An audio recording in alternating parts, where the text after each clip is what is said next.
بسم اللہ الرحمن الرحیم۔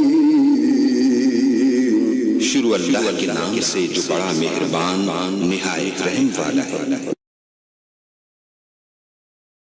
ان الذين آمنوا والذين هادوا والنصارى والصابئين من آمن بالله واليوم الآخر وعمل صالحا فلهم أجرهم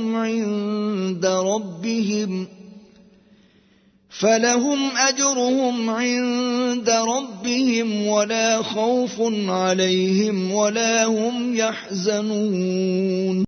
جو لوگ مسلمان ہیں یا یہودی یا عیسائی یا ستارہ پرست، یعنی کوئی شخص کسی قوم و مذہب کا ہو، جو اللہ اور روز قیامت پر ایمان لائے گا اور عمل نیک کرے گا، تو ایسے لوگوں کو ان کے اعمال کا صلہ اللہ کے ہاں ملے گا، اور قیامت کے دن ان کو نہ کسی طرح کا خوف ہوگا اور نہ وہ غمناک ہوں گے۔ سفیان نے بیان کیا، ان سے ابو حسین نے، ان سے ابو صالح نے، اور ان سے حضرت ابو ہریرہ رضی اللہ عنہ نے کہ نبی کریم صلی اللہ علیہ وسلم نے فرمایا، جو شخص اللہ اور آخرت کے دن پر ایمان رکھتا ہو اس پر لازم ہے کہ اپنے پڑوسی کو تکلیف نہ دے۔